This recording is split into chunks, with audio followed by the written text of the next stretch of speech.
तर आता आम्ही कदाचित मागे घेतलं नसतं. गेल्या वेळेस पंढरपूरच्या पवित्र भूमीमध्ये आमच्याशी खोटं बोलले, पण हा रस्ता गेले 2 तास शेतकऱ्यांच्या वतीने, शेतकऱ्याच्या हितासाठी, मजुराच्या हितासाठी जो शेतकऱ्यांनी अडवला होता. अनेक लोकांनी, सर्वच लोकांनी जे ट्रॅफिक मध्ये अडकले होते त्यांनी सहकार्य केलं, त्यांचा आभार व्यक्त करतो. पण शेवटी ते सामान्य लोक आहेत. आमच्या आंदोलनाचा फटका सामान्य लोकांना जास्त वेळ बसू नये अशी आमच्या सगळ्यांची इच्छा होती. त्यामुळे मंत्री महोदयांशी बोलल्यानंतर उद्या 11:30 वाजता मुख्यमंत्री साहेबांबरोबर आम्ही सगळे बसणार आहोत. आता तिथं ते काय करतात, काय बोलतात हे आपल्याला तिथं बघावं लागेल. कोणाशी बोलणं झालं आणि पुढची दिशा काय? आता काय योगायोग म्हणा का दुर्दैव म्हणा, ज्या व्यक्तीला आम्हाला फसवलं त्याच व्यक्तीला मुख्यमंत्री साहेबांनी पुढे करून, म्हणजे महाजन साहेबांना पुढे करून तिथं आमच्याशी बोलायला सांगितलं.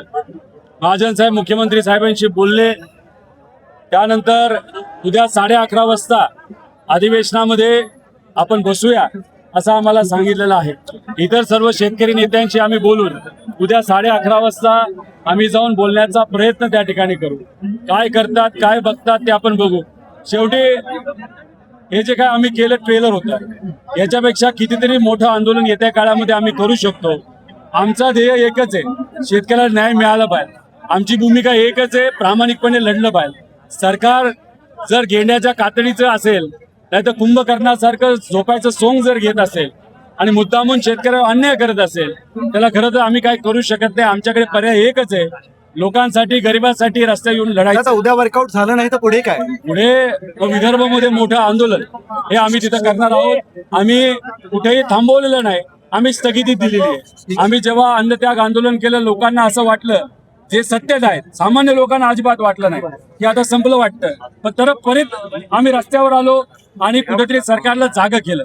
परत सुद्धा जर खोटं बोललं गेलं तर परत एकदा सरकारला योग्य पद्धतीने कसं जागं करायचं हे आम्हाला नक्कीच त्या ठिकाणी माहिती आहे. उद्याच्या चर्चेनंतर ठरवणार म्हणजे पुढचं ते उद्या बघावं लागेल. कसं आहे, खूप वेळ इथं थांबवून सामान्य लोकांची खूप मोठी गैरसोय झाली असती आणि गरिबाची गैरसोय करणं हे आम्हाला कुठेही परवडत नाही, नाही तर आम्हाला योग्य वाटत नाही. त्यामुळे कुठेही जास्तपणे आडमुठापणा दाखवू नये अशी सगळ्यांची, शेतकऱ्यांची इच्छा होती. आणि जर आमच्यावर परत एकदा अन्याय झाला तर प्रत्येक गावात, तालुक्यात, जिल्ह्यात जिथं असणारे शेतकरी कायदा व सुव्यवस्था हातात घेतील आणि कुठल्याही मंत्र्याला, कुठल्याही मतदारसंघात, कुठल्याही जिल्ह्यामध्ये फिरून मात्र शेतकरी देणार नाही असं आम्हाला सगळ्यांना वाटतं. ठीक आहे दादा, थँक्यू.